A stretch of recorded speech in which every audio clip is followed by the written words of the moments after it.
नमस्कार, आप सभी प्यारे बच्चों को मेरा प्यार। एक्चुअली किसी भी प्रोग्राम में ये जो टाइम होता है ना, एक सम्मान वाला, माला पहनाना, साफा पहनाना और ये जो भाषण वाला, ये बहुत बोरिंग होता है। इस चीज़ को मैं जानती हूँ, तो बहुत ज़्यादा समय मैं भी आपका नहीं लूँगी, क्योंकि आपके मन की भावना को मैं इसलिए समझ सकती हूँ क्योंकि किसी भी दिन तो मैं भी वहीं थी।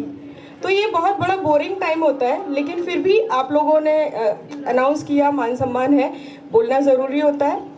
तो आप जो नए बच्चे हैं, जो अब 12th है ना, ये बच्चे, अब आपकी स्कूल लाइफ खत्म हो जाएगी, है ना। अब आप एक नई जिंदगी में जीना स्टार्ट करोगे।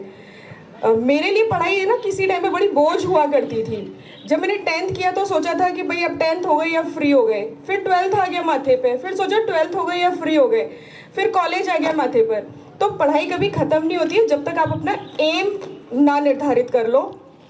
और सबसे बड़ी चीज़ जो मैं कहना चाहूँगी, ये तो बहुत छोटे बच्चे हैं, आप लोगों को जो मैं समझाना चाहती हूँ, बहुत कम शब्दों में कहना चाहूँगी कि मैंने जो देखा है, लड़कियों को अपनी वैल्यूज़ पता ही नहीं है कि हम हैं क्या। आप लोग जितने अनमोल हो ना, आप अपने मोल को अभी तक आंक नहीं पा रहे हो।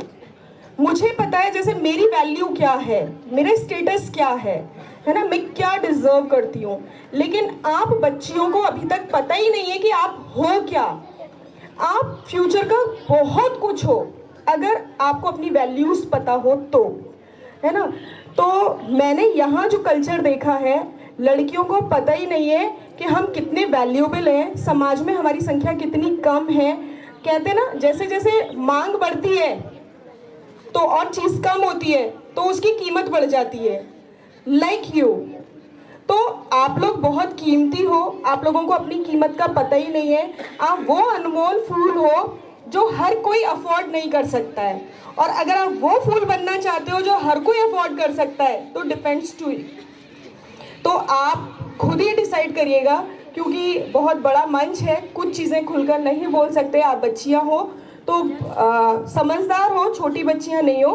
तो मैं आपसे बहुत कम शब्दों में यही कहना चाहती हूँ कि आप क्या बनना चाहते हो वो आपके ऊपर डिपेंड करता है, कि आप हर किसी के लिए अवेलेबल फूल बनना चाहते हो या वो अनमोल फूल बनना चाहते हो जो हर कोई ना तो डिजर्व करता है, ना कोई हर कोई अफोर्ड कर सकता है। तो ये तो आपके लिए था। लड़कों के लिए सीधी सी बात ये है कि आपकी पैदा होते कुछ ठेकेदारी तो पेरेंट्स ही ले लेते हैं कि भाई ये बेटा पैदा हो गया हमारे, तो इसके लिए प्रॉपर्टी हमें बनानी है।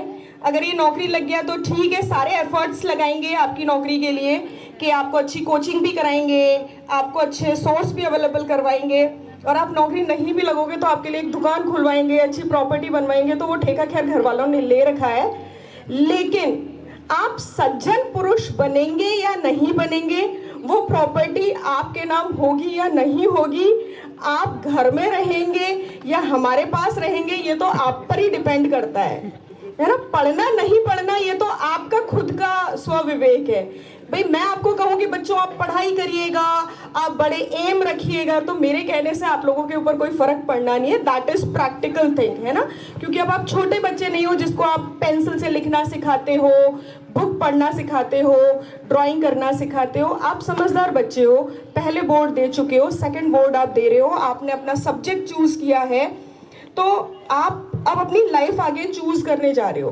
तो मैंने यहाँ जो देखा है, मैं टोका टोकी भी करती हूँ, आपकी इस टाइम की हुई एक गलती, अभी आप ना समझ है, नो डाउट कि आपसे जो गलतियां हो रही है वो नासमझी में हो रही हैं, लेकिन आपकी नासमझी की हुई गलती भी आपके भविष्य के लिए बहुत बड़ा रोड़ा बन सकती है।